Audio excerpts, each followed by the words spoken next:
longer alive. The thing is that, often the first 10 seconds of the stream are not recorded in the VOD, so I just normally don't say anything. Besides, normally people aren't there that quick anyway. Because I don't schedule anything. So, for VOD watchers, since we have no live viewers right now, I'm gonna be spoiling almost every little thing about Metal Gear, because I just want to go on a gushing fest, as disgusting as that sounds, about each of the games. So, yeah, if you want to experience these games for the first time, do not, and I mean do not, watch this video.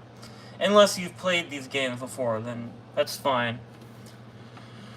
I have not actually played all these games, but what I did was I wanted to see... sorry, I got distracted. I wanted to see if I would like these games. So I decided to watch the cutscenes for basically all the games, and that's how I got into Metal Gear. So I started with Revengeance, of course, which is obviously a confusing place to start, but I'm glad I did. It was where all the memes came from. It's the meme one. I need a better setup. This is not gonna work. Currently I'm playing Metroid Prime 2. It's on the TV. Yeah, I finally got the game. It's incredible. Might be better than the first one, but I haven't played enough of it to say for sure. But I really love the Dark Ether mechanic. Anyway, this is about Metal Gear, not Metroid. Alright. I'm a little stuffy, sorry. We'll start with the first Metal Gear, which I think is a ripoff of Terminator, the cover is at least. So, I'm gonna be honest. This one ain't too great, from what I've seen. Metal Gear 1 for the, what is it, PSX? No, I don't even know what it's from, but got a viewer for a second there. Nice. But Metal Gear, like, on 8-bit, maybe I'm being a bit harsh. I have never played it, to be fair. I'm gonna put it in B, because, you know, it was impressive for the time. Same year as Metroid 1 came out, which was also very impressive. But, yeah, I don't really know if there was many games like it at the time. Metal Gear, it's just plain old Metal Gear. The plot? I mean, it's hard to even have a plot in a game that old. I find it charming, though. They even kind of poke fun at it in Metal Gear Solid 2. But like how the dialogue is really rough, like, I am Big Boss. You must infiltrate the enemy fortress Outer Heaven and destroy Metal Gear. I mean, they did what they could. It just sounded a little weird, you know? But they did what they could. Also, the freaking bosses in this game, you got Dirty Duck, which is the dumbest name for a boss I've ever heard, and I love it. One time we were meant to do Classroom Jeopardy for something, and I named, me and my peers decided to name ourselves freaking the Dirty Ducks after I suggested it. That made me happy, really happy. But yeah, I've never played the game, and I only know much about the plot. Now, the whole Venom Snake twist, which is crucial for understanding how Big Boss comes back, quote-unquote, in the next game, it's kind of makes no sense up until 2015, or maybe they did have an explanation, I don't know. Metal Gear is a big fan of retconning things. I've never played the VR mission, so I'm not including that. Metal Gear 2 Solid Snake. I say this goes in A tier. I've never played the game, or maybe I did. No, I think I did for a few minutes. But this really stepped it up in terms of story. I really love the story with, I think, like, the Olympic ice skater. There's a really cool betrayal from, like, this doctor, I think from the first game, and I honestly did not see it coming, and it's actually really cool. There's a really good dialogue, and the ending is pretty freaking nuts, with Big Boss being burned alive after he rants about freaking child soldiers and shit like that. It really caps off the 8-bit duology well. And also Holly White, I think that's the girl who Snake got with. Whatever happened to her? She's never brought up again after that game. But it's a great game. The story isn't too long, but that's fine. It's still, we're in the 90s at this point, like early 90s. Metal Gear Solid. Where do I even begin? I mean, there's a reason why everyone loves it. But, in my opinion, when it comes to at least the first 3 games, every game, that's the 4th one, every game has something over the other. Metal Gear Solid 2 has the better story. Metal Gear Solid 3 has the better gameplay. And Metal Gear Solid 1 has the best atmosphere. Because I feel like the whole game is this interconnected thing on Shadow Moses Island, this dark and desolate, like, Alaskan nuclear base, and it's just reeks, in a good way, of, like, suspense and tension the whole way through. It really makes me want to explore the map, and that's really important for a game. And the music is so good, and it's just the atmosphere. I love the snow. It's just so good. And, yeah, I cannot stress the music enough. Enclosure, Rex's Lair, the boss, all the boss themes, pretty much. It's iconic soundtrack. The story is iconic. The bosses are iconic. In fact, I think the bosses, some of the best in the whole series, maybe even in gaming, some of the best bosses I've ever seen. Like, they do not miss. I mean, even the worst ones, like Revolver Ocelot, he's easy because he's the first boss. I feel like it makes sense. Also, he wasn't easy for me. I died like 10 times. Give me a break. It was on easy mode, and I still died 10 times.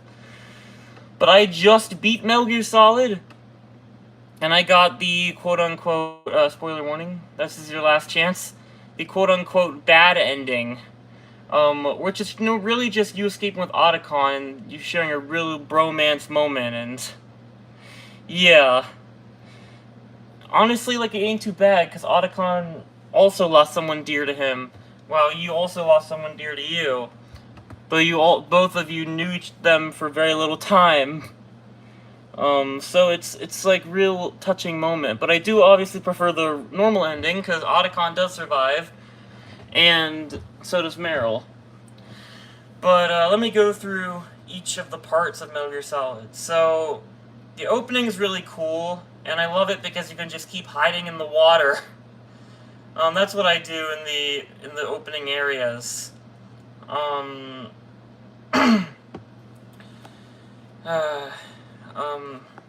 jeez, I'm not sure how much energy I'll have for this, but another viewer showed up. Nice. Okay, so after that, you know what? It's gonna be hard for me to recall each of the parts of the game, so I'm just gonna go over each of the bosses. Well, the Decoy Octopus like reveal was really cool. Psycho Mantis, obviously an iconic boss fight. The thing is that they changed it in the remake. It's not a remake, it's just a re-release on Switch.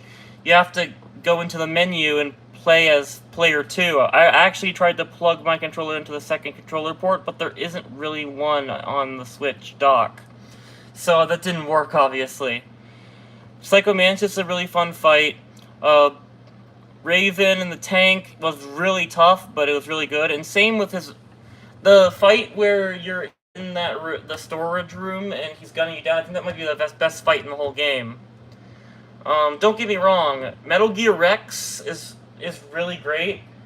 I just think, like, mainly, I don't know, I feel like they're tied. Vulcan Raven and Metal Gear Rex are tied for my favorite bosses in Metal Gear Solid 1. But Sniper Wolf is fantastic. Revolver Ocelot, I would argue, is a good fight. It teaches you how to shoot something off screen, and kind of aim better. Water Cup was just doing it. But yeah, both Sniper Wolf fights are incredible, although it is... I think it's the worst part of the game when you have to literally leave if you don't have the PSG-1. I get it, it's kind of on you to pick that up, but, like, couldn't you have at least told me, like, in a mandatory call that, like, hey, you might need it. I know it doesn't make sense, but, like, come on, don't make me go around the place. But, you know, I love Shadow Moses' atmosphere so much, I don't really mind. But I do mind, obviously. It's just, it's not unbearable. The Hind D fight, oh my god, I loved that. That going up the tower does take a bit long, but I get why. But it was all worth it for the Hind D fight. That was incredible. Metal Gear Rex. It's a pretty funny story. I didn't know that body armor was even in the game, or I think I did, but I just forgot. I forgot to get it, so what I did was I just spammed chaff grenades in the first phase, and then I have to wait for Gray Fox to do his thing. Well, mainly just talk. Then basically, I just kind of take the missiles from Metal Gear Rex, like take them, and tank them. Just keep eating rations and firing back. One time, we both killed each other at the exact same time. Well, mainly I destroyed him, but before it registered that I beat the boss, he hit me with one of his missiles, which is fair, because, like, if this is real life, it wouldn't end, like, the missiles wouldn't stop in place, so it does make sense. But I kind of cheesed my way through that, but it was a very fun fight. The final boss with Liquid is very good. It's just... I mean, it's a fist fight, and it's like a gun fight. It's like... It's not the best fight in the game, but I don't think it's trying to be. It's doing something a little different.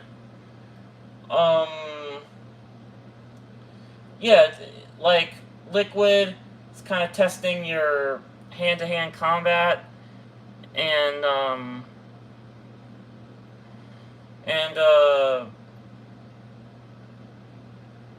like, the gunner thing is just kind of a cool thing that happens. Ow! Sorry, I'm, like, ripping my nails. I know that's not healthy, but I've been doing it for years, just when I don't have anything else to do with my hands. That's kind of messed up.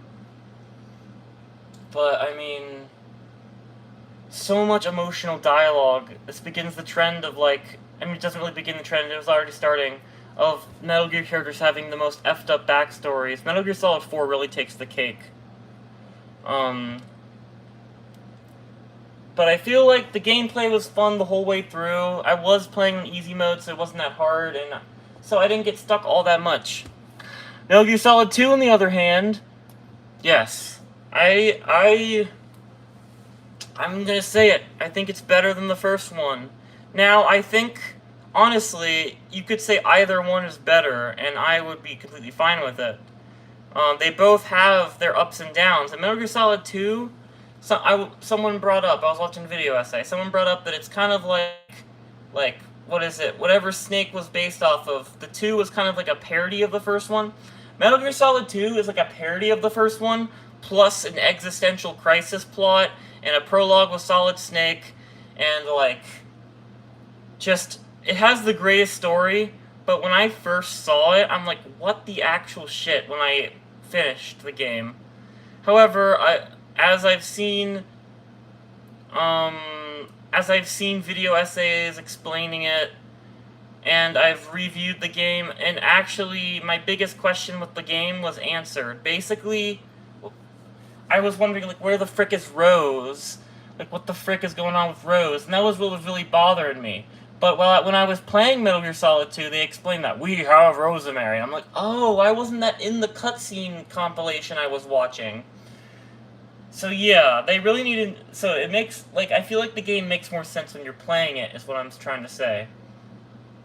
But anyway, as for the game, the prologue is near flawless with Solid Snake.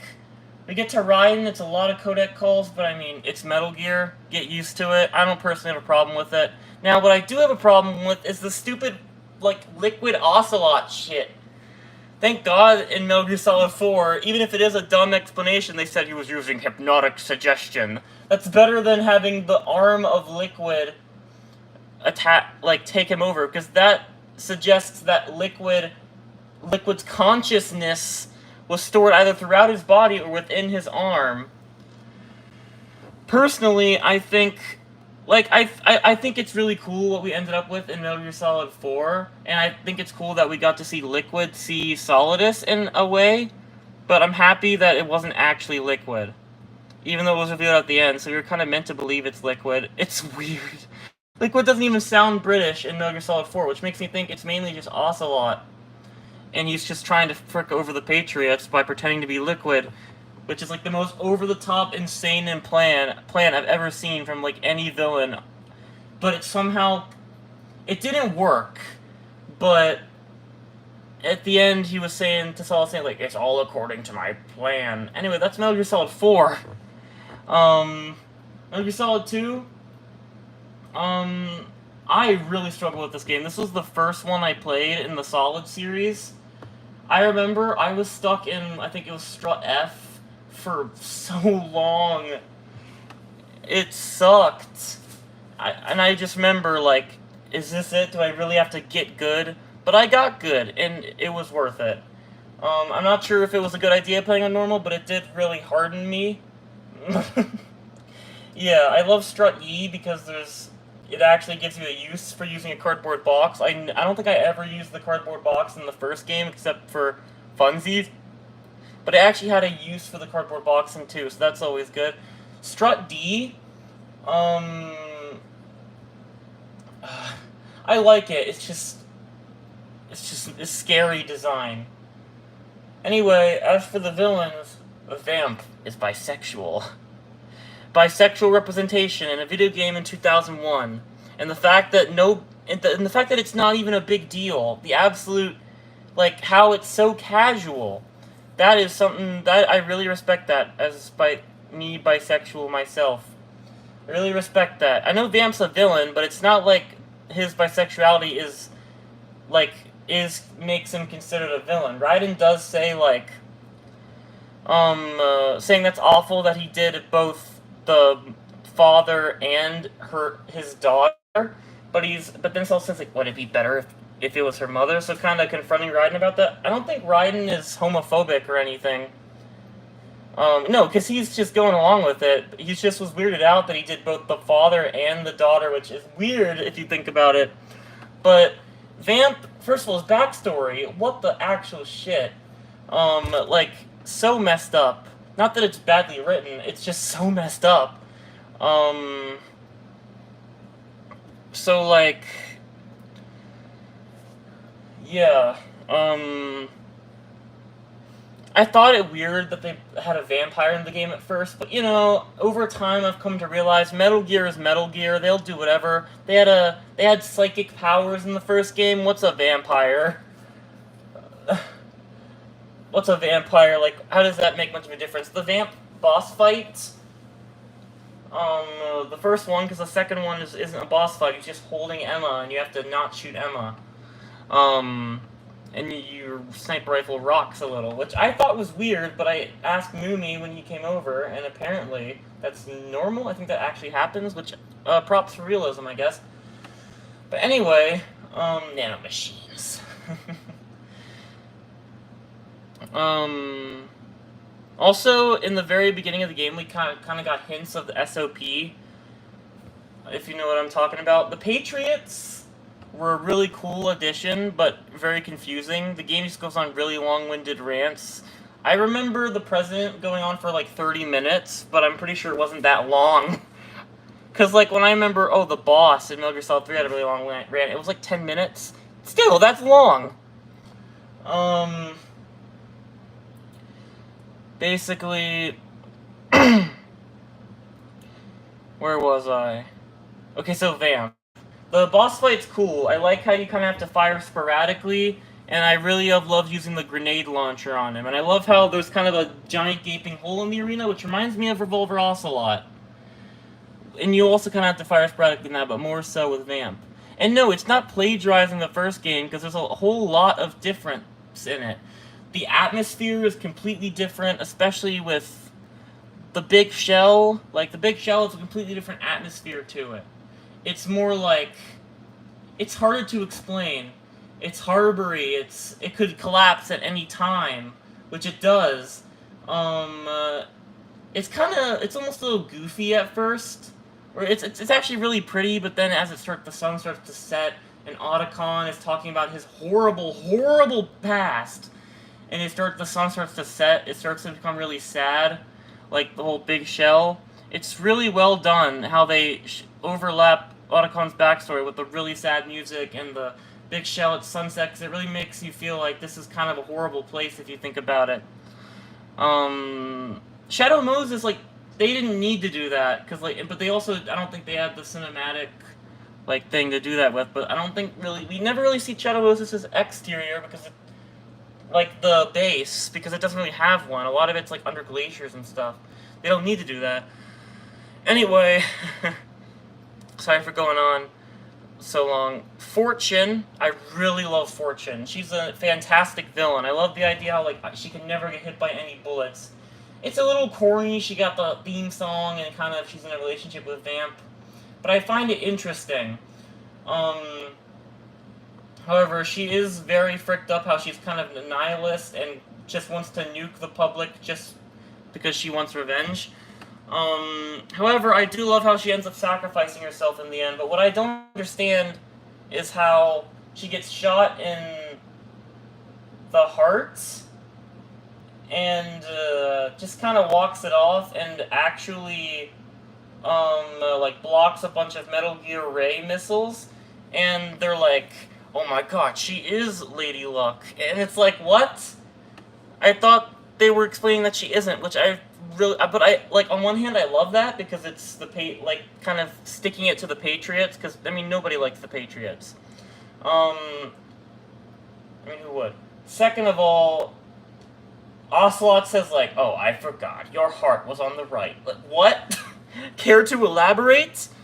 Maybe there is elaboration in the Codec calls, but I don't think so, because that was meant to be a plot twist, I think. She kind of dies afterwards. It's a really good scene, it's just, I kind of wish they elaborated at least a little.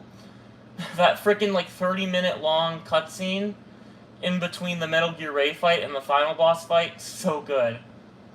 And I really love that scene. There's so much going on.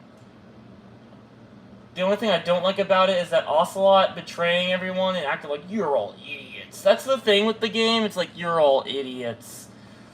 Kind of acting like the player's an idiot for not knowing everything constantly. Like, the first game did that a little, but they dialed it up to 100 with 2. Ames is like, what, they didn't tell you? And the President's like, what, they didn't tell you? And Solidus is like, what, they didn't tell you? And also it's like, what, they didn't tell you? And the Patriots like, what, you didn't know that we were controlling everything? Like, jeez. And Emma, yeah, even Emma. Emma's like, oh, you didn't know? And Stella's like, oh, you didn't know. And Uncle's like, oh, you didn't know. It's so dumb. But, like, I still think it's a great game. It's annoying, but it works. But it's just they constantly switch things up.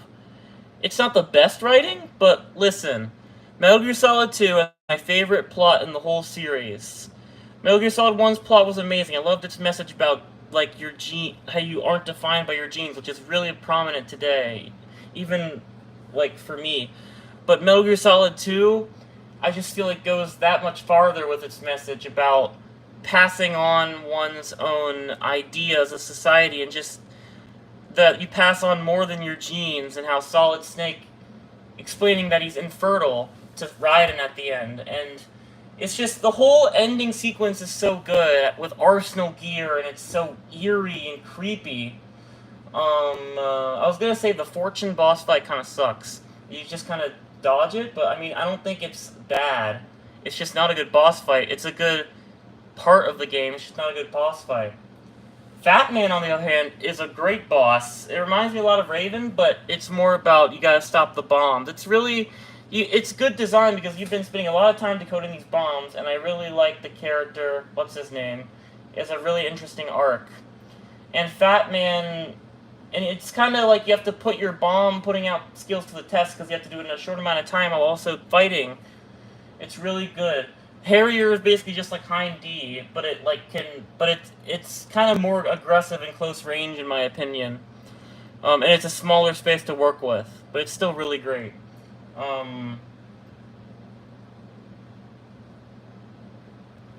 Uh, but yeah, the end of the game, the Metal Gear Ray fight. First of all, the Arsenal Tengu, like the Raiden controlling the sword is a bit rough, but it's fun. It's really fun. I love the whole when the freaking Colonel goes insane. I mean, there's a reason why my Discord bio literally has "I need scissors 61" and whatever was before that on it because it's just such an iconic line because it's so out of nowhere. Overall, that's just whole. And I remember I was like, first of all, he would not the Colonel AI would not shut up about. Seriously, dog, you've been playing the game for a long time. Don't you have anything else better to do with your time? And I'm like, I'm playing your game. I gave you money. Stop telling me to stop playing your game. But I get it's more than that. It's meant to be art. And it's meant to be reality breaking because games don't normally do that. Metal Gear loves breaking the fourth wall. But I remember Rose said, you shouldn't play so close to the TV. And I'm like, oh. Also, I feel like they could have done more with the whole Rose AI plot, but they made it confusing, but they said, we have Rosemary, and I'm like, oh, that makes more sense. They had the real Rosemary locked up right around when Raiden got to Arsenal Gear. But I think the real Rose did hear about Raiden's backstory, which is also fricked up. Also, Solidus was president. What? Like, you see, I'm going all over the place about the story, and that's because it's amazing. It's way more complicated than the first one, but it's truly an incredible story. Because I hold people's opinions that I don't even know on the internet really valuable, I heard that this one person was really talking shit about Otacon's backstory, and I know it's a very sensitive subject, and I get that, and I respect it that people don't like it. But personally, I think it shows Otacon at his weakest, and also the fact that he's able to get up afterwards. And it shows how effed up of a life he had, and it gives a lot more context and even foreshadowing to Huey, the freaking bastard father. And the mother also sucks. Emma just wasn't there for Otacon, but I mean, her life also sucked. Jeez. And even more reason why Otacon's my favorite character in the whole series. But the Metal Gear Ray fight is definitely my favorite fight in the game. I really loved it. And I feel like there wasn't too many Metal Gear Rays, but then I watched this video, it was like the European Extreme Difficulty. I swear there were like 70!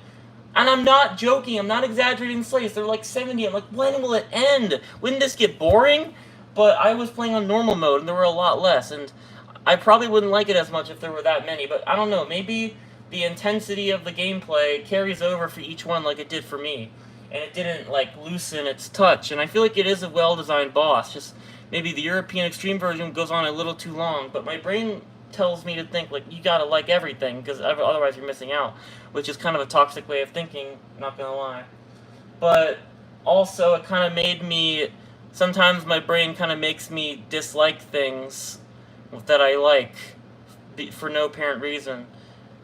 The argument with this game was, oh, you don't understand the plot. Why should you like it then? Maybe it's badly written. I don't think it's badly written. I just think it could have been written better. But I love what is written, and what is written is one of my favorite video game stories of all time. One of my favorite stories of all time. And among a very larger story, I feel like the game doesn't do well on its own, but with the other games, it's fantastic. The Colonel AI call about society, the state of things, and how really timeless it is and how horrifically timeless it is, and how it kind of predicted the future of the internet and how misinformation spreads and all that. That's terrifying, and it's really well written. And the fact about how he's saying that Raiden and Solidus are beloved monsters, enjoy yourselves. It's such a chilling line, and Solidus and Raiden kind of are finding their own reasons to fight. It's so well done. The Solidus fight might be, honestly, I found it really hard. People say, oh, it's not hard. I find it hard. In my opinion, the sword controls are kind of thrown out of nowhere near the end, and they're kind of hard to get used to. But it's fun. It's a fun fight. That's what matters to me. If it's difficult and it's fun, that's a good final boss. And it was difficult for me. It's not the most difficult, but it was difficult again for me. But I think it's a good final boss. Not as good as Metal Gear Ray though, simply because I just think that was better designed. But I mean, when you use a fight with something you just got, it's not going to be as well designed by default because you aren't as used to it unless they pull some really grand stuff. But after that, Raiden's like, what do I do now? And I've been in points in my life where it's like, what do I do after all this shit has happened? But Solid Snake lifts him up from the darkness. I love the scene with the name tag where they throw it away, giving Raiden individuality. And it makes sense because you don't play as Raiden again until Revengeance, which isn't canon. It isn't canon, it isn't canon, it isn't canon. Give Raiden his happy ending.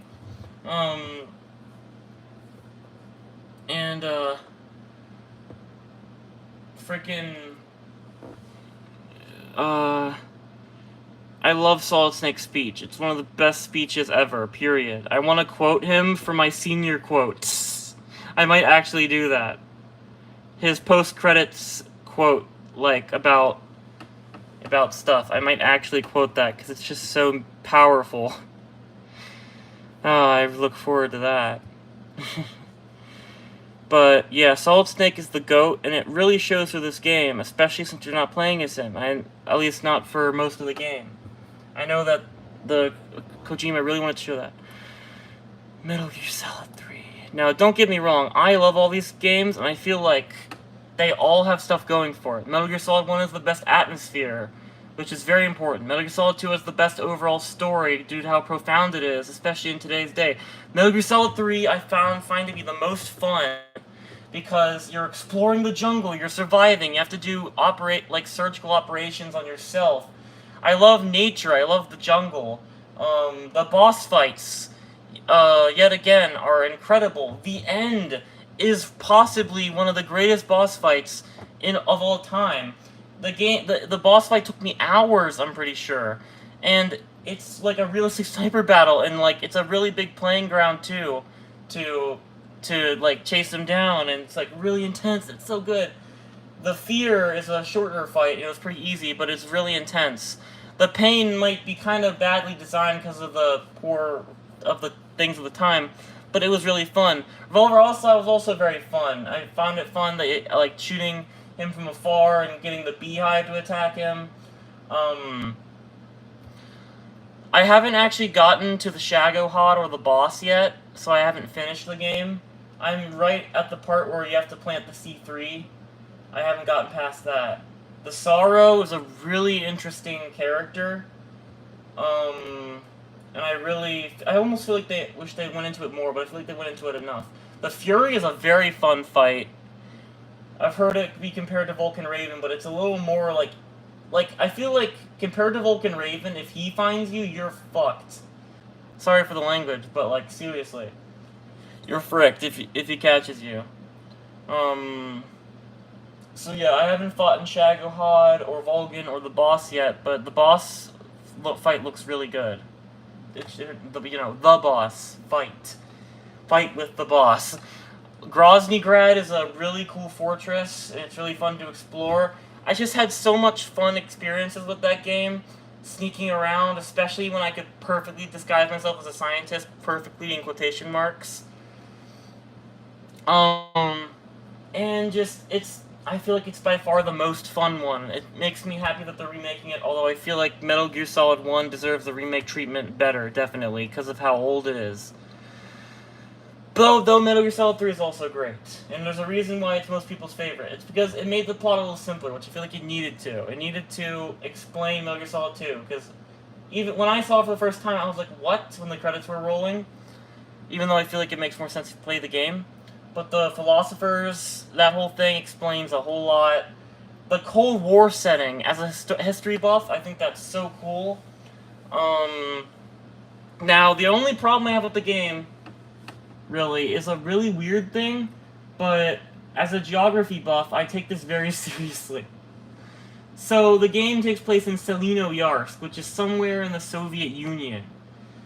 First of all, Soviet Union was huge, it could be anywhere, and it's in a jungle, which could be in, I don't know, Tajikistan, Kyrgyzstan, border of China, it's near Pakistan, like, what? Give me some details, Kojima! I want details! I just don't think he could decide, but I like when it's specific.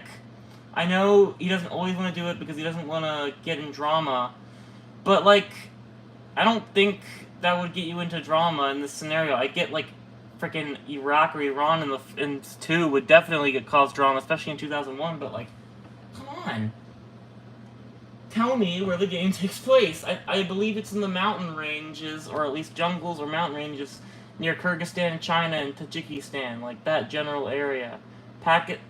At least we know it's near Pakistan because they said Pakistani airbase. But that means that they were crossing into the Soviet Union, so it must be Pakistan border with a country with the Soviet Union at the time. Forgive my geographic ramblings. What is this, Snake's Revenge? Listen, I know you like Snake's Revenge, Watercup. He doesn't, it's a joke. But if that is Snake's Revenge, I don't even know if that is. Oh yeah, the ending of Metal Gear Solid 3, absolutely incredible and sad, really, really sad. But like, it's true about how governments just kind of get away with shit, and the boss didn't have to suffer. And the boss, it's what's so sad that the boss just freaking has to live as a traitor in memory. Like, imagine. It's really sad, but it's true. Her speech about how the enemies are decided by the times is really powerful. Speaking of powerful speeches, Metal Gear Solid 4. I feel like it goes right at the top of A tier, because I feel like it isn't quite on par with them, but I love Metal Gear Solid 4. I heard Cat Icarus described it as a game made exclusively for Metal Gear Solid fans, and I feel that 100%. Would not do well with your first Metal Gear game. Well, I feel like Metal Gear Solid 1 or Metal Gear Solid 3 you could do well with. Even 5 to a degree, but like, not 4. You gotta be a veteran of the series if you're gonna like 4. But from what I've played, I only got to the Middle Eastern part. I think the camo is really good. I love how you can blend in. I love how you're going all over the world. You got South America, freaking Central Europe. Well, by the way, the Volta, is that like the Czech Republic? I heard someone say it was Czech Republic or Prague. Did they say it was Prague? I don't remember. It's been a long time. Middle East, Shadow Moses Island, that's really cool, though I do feel like they're like really nostalgia baiting you. Like, they're doing stuff with it, but I just feel like they're really hogging off nostalgia, especially for Metal Gear Solid 1. And they're kind of ignoring all the other games in the series, it feels like. Outer Haven is a really great last area, but you do barely play any of it, which honestly I'm okay with because of how good the cutscenes are. It's literally like a movie that you can play. That's how I see it. And that's what the game is. I love the story of Metal Gear, and that's why I love Metal Gear Solid 4.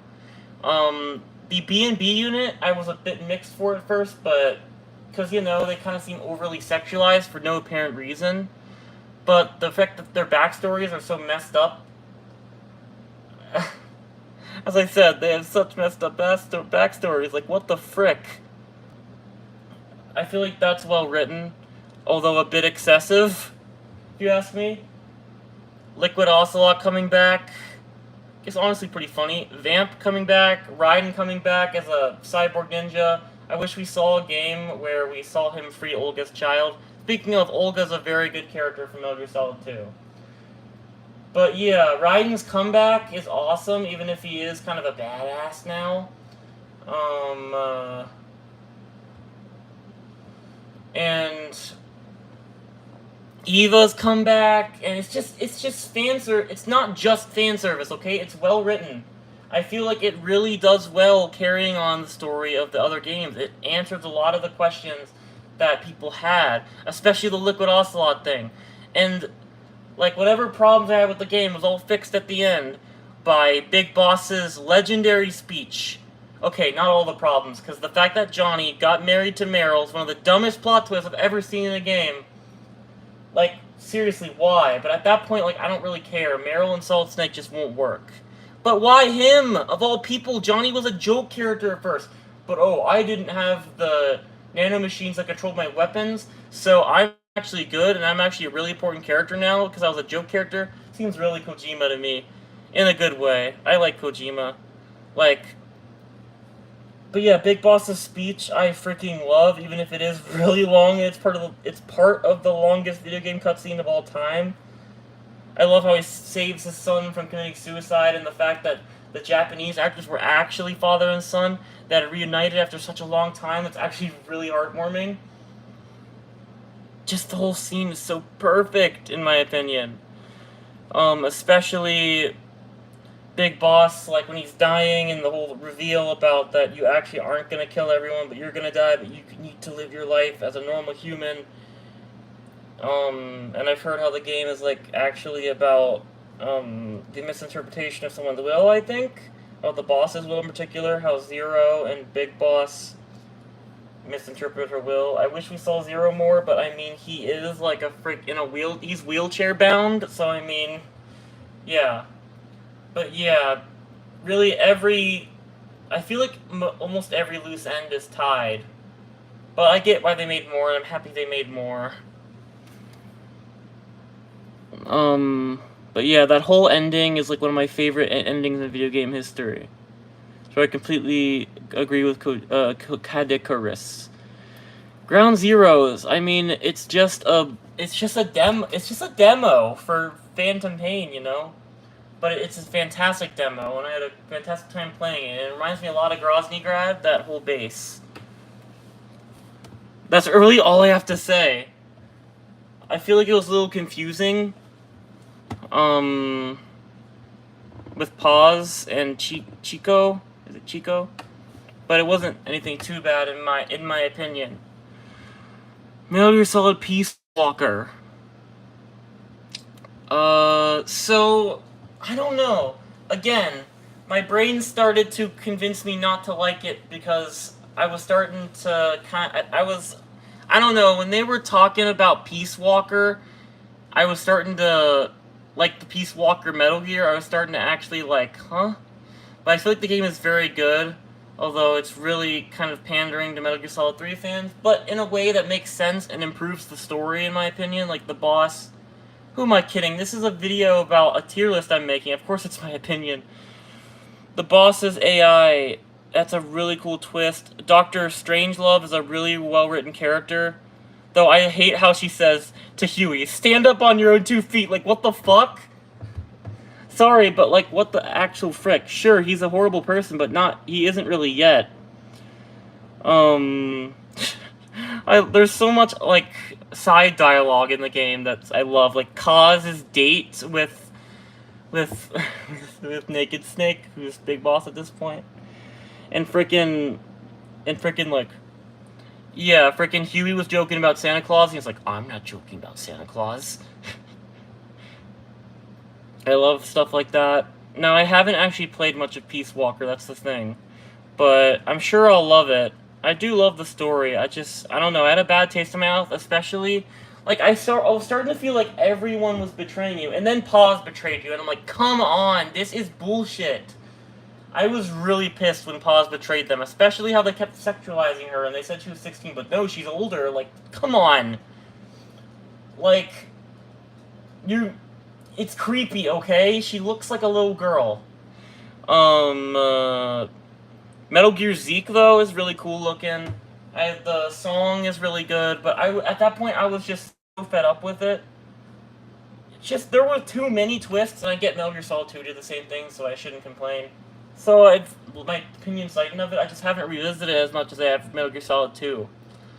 Also, I heard, like, that they focused more on the nuclear weapons thing, because people were playing the thing more on the device, but I was like, how is nuclear weapons more kid-friendly? But then I realized Metal Gear Solid 2, they have Otacon's backstory.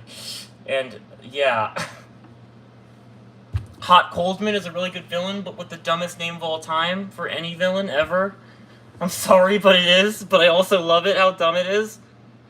I love the dialogue where the people are like, no, I'm not gonna stop I'm not gonna start a nuclear war, because that is how they felt at the time during the Cold War. But I really need to play that game. My camera's almost dead, so I really need to speed things up. But, an amazing game. Just, I feel like it's not on par with the others. Metal Gear Solid 5, The Phantom Pain. Now, I personally like this one better, okay? Wait, yeah, this should be above. Listen to me, alright? The game isn't finished, and the plot is a mess. And I mean a mess. Luckily, we do have, like, what could have been, and I feel like if the game ended with the whole like, Kingdom of Flies arc, it would have been an actually really satisfying ending. It would have transitioned really well into the Metal Gear 1, 2, and Solid, especially with all the stuff about, like, child Liquid Snake. But, first of all, I kind of avoided the game, not really sure why, but, like, the ending sucks. It's literally you play the whole beginning of the game again, only to get a scene where it's like you were actually Big Boss the whole time, which is a cool twist, I guess, but, like, we have already so many snakes at that point. It does explain why he died, but, like, did he have to stick in the service? Like, if he was that upset, why couldn't he just moved on? Or is it more complicated than that? Maybe he's holding kind of like, what else does he have in life? But now he's just Big Boss, and he's thought he's Big Boss for so long. Afghanistan, from what I've played, is a really good map. The Africa parts, I love how it's in Africa. Africa is such an underrepresented region, and I feel like it's done well from what I've seen. Skullface is a really good villain. I was going to make a video essay on him, but video essays are really, they take a lot of storage on my devices, so I don't normally do them. Maybe I could do a quick one. I was thinking of doing like a quick video essay about Vivian, calling it the brilliance of Vivian. I might do that, as long as it's short, like I did with Hat in Time. Skullface, amazing villain. I love how it's like a weird, like he's a cowboy. It reminds me of the character from Rango. Venom's a very interesting character. The hospital shooting scene is awful. First of all, the scene in the beginning of the game of him being attacked at the hospital is not what I'm talking about. That scene's awful, and just like thing after thing happening. It inspired some stuff in my books.